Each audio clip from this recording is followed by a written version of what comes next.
Welcome to Not Milk Never Milk. Subscribe if you're lactose intolerant. In this video, I will show you how to play Minecraft on Quest 2 without a PC. We'll walk through the process of getting Minecraft Bedrock Edition running directly on your headset. This means you can dive into your blocky worlds anytime, anywhere, without being tethered to a computer. It's a fantastic way to experience one of the world's most beloved games in an immersive virtual reality environment. Get ready to build, explore, and survive in a whole new dimension. First, let's prepare your Quest 2 headset for the installation. You'll need to enable developer mode using the Meta Quest app on your phone.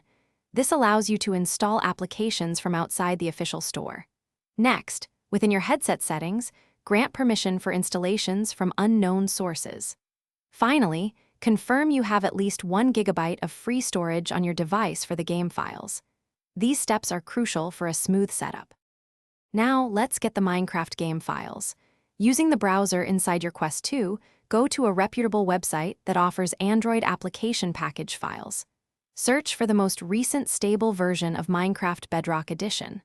Once you find it, initiate the download directly to your headset. Be patient, as the file size is typically around 150 megabytes. Double-check that the download finishes completely. With the download complete, it's time to install.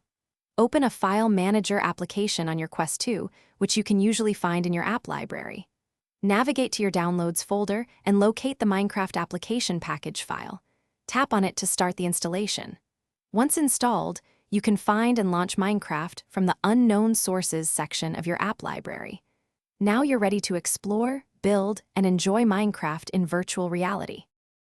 Thanks for watching. If this was helpful, leave a like and consider subscribing. See you next time.